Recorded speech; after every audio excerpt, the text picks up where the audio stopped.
আর এর তো মারাত্মক অবস্থা। দুই বাপর একই আজকে ঘটনা 3 ওই মাসের ইনফেকশন হয়েছে স্যার, ওই আতুরের যে টাকগুলা ওই সেই সময় আমি অপারেশনের সময় আমি ছিলাম। আমি ডাক্তারে কইছে কয় আতুরটা যে ভালো করতে পারবো আমি জানি না। ডাক্তার অপারেশন করে কইছে এই গিয়া। এই দেন এর এই সব জায়গায় পোলাপান হেগুলা যায় না, হারে না। এই হইলে আমার বাড়ির উপরে আমার চাচা ভাই মানিকের গ্রুপের অবস্থা এই মানে স্যার মানে এখন তো বাইরে মারতে পলাই বাপের বাড়াই দিয়ে পলাই এই কয়দিন এই দোকানদার ওই কাপড় টেবুল খুল গেল পাগল সাজছে লোক করতেছে আমি আমি চার পাই যাই।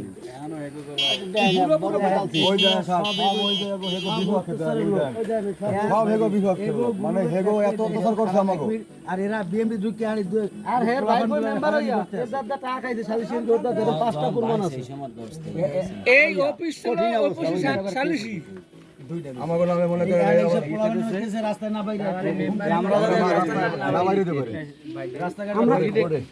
আমরা বহুত আগে হইতে ভাই লাগে আন্দোলন সংগ্রাম করি মানিকের ভাই ছোটকাল থেকে হের লাগে আমরা আন্দোলন সংগ্রামে আছি কিন্তু এখন আমরা রাস্তায় না বেরিয়ে করে আমরা আন্দোলন করছি, আমরা ই করছি রাবার বুলেট গুলি খেয়েছি আমরা বাইরে পারবো না। এই যে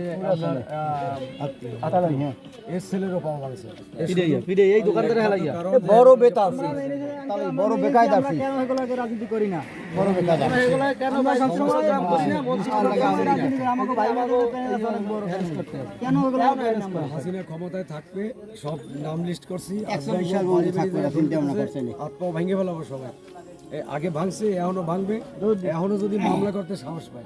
আমরা দেন শাস্তি কেন? আর স্বাস্থ্য ভাই কয় দুইজনের ঠ্যাং মাংসি আরো কয়েকজন আছে এটা আমরা দেখতেছি। এবং আমার আর ওরে হালাই দেওয়ার লাগে চেষ্টায় এই যেটা আসামি আছে এর ভিতরে আমরা দিয়ে জানাবো এই ওয়ার্ড সভা ওয়ার্ডের সদস্য আমরা আছি প্রায় 27টা আছি এর ভিতরে আমরা ভদ্র কেলে আইলেও জানা গেছে ওর মামলা আমাদের আমরা আছি আমাদের নিজাম দিতে পারছে এই রাস্তা ভালো গেলে আমি দেখতেছি কথা বলি না আমার একটা কথা, ওরা যে 16 বছর অত্যাচার করছে আওয়ামী লীগের ঢুকিয়া, ওরা বিএমপিতে ঢুকে আমাকে আবার অত্যাচার করবে, ওরা কোনো বিএমপিতে ঢুকতে পারবে না। আচ্ছা দেখো এই ওরা